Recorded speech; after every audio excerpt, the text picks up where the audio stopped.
સમાચારમાં આગળ વાત કરીએ તો વડોદરા શહેર કોંગ્રેસ દ્વારા દેશમાં વધી રહેલી કમરતોડ મોંઘવારી અને લાખો વિદ્યાર્થીઓના ભવિષ્ય સાથે ચેડા કરનારા નીટ પેપર લીક કાંડના વિરોધમાં માંડવી 4 દરવાજા વિસ્તારમાં લોકશાહી ઢબે આક્રોશ વ્યક્ત કરવા ધરણા પ્રદર્શન કરવામાં આવ્યું હતું।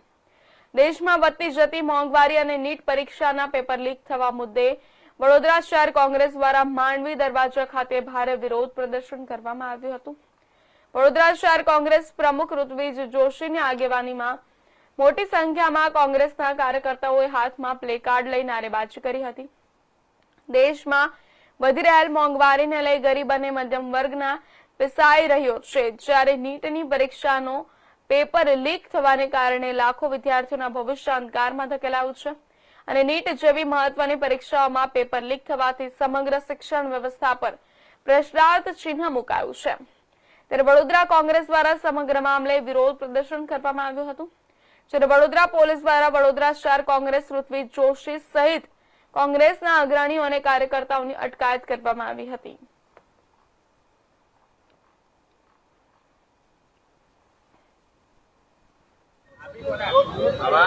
સમગ્ર દેશમાં પ્રજા જ્યારે મોંઘવારીથી ત્રસ્ત હોય ત્યારે જે બેરી મોંઘી સરકાર છે એ પ્રજાનો અવાજ સાંભળવાની જગ્યાએ પ્રજાનો અવાજ દબાવવાનું કામ કરે છે।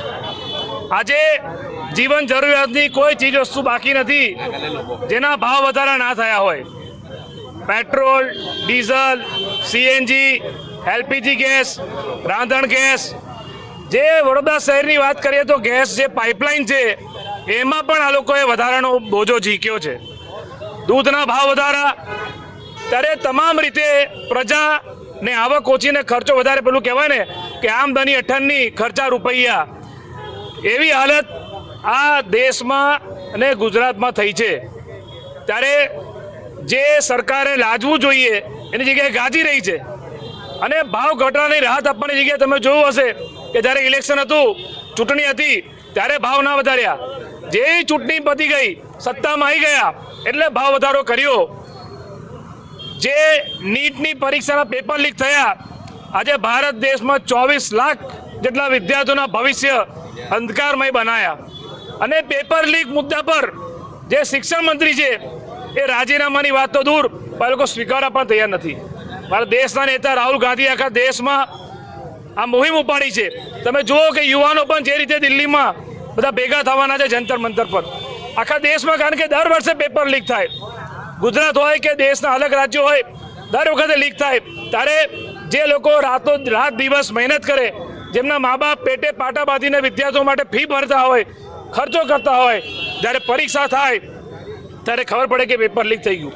એટલે નીટ પરીક્ષાના જે પેપર લીક થાય એ બાબતે જે ધર્મેન્દ્ર પ્રધાન શિક્ષણ મંત્રી રાજીનામું આપે અને આ જે પેટ્રોલ ડીઝલના ભાવ વધારા કર્યા છે, જે દૂધના ભાવ વધારા કર્યા છે, સીએનજી એલપીજી ગેસના ભાવ વધારા કર્યા છે, આ બધા ભાવ વધારા સરકારે પાછા ખેંચવા જોઈએ। એ બાબતે આખા ગુજરાત રાજ્યમાં કાર્યક્રમોની શરૂઆત કરી છે અને ભાગરૂપે વડોદરામાં આજે માંડવી 4 દરવાજા ખાતે એ પ્લેકાર્ડ સાથે અમે વિરોધ પ્રદર્શન રાખ્યો છે।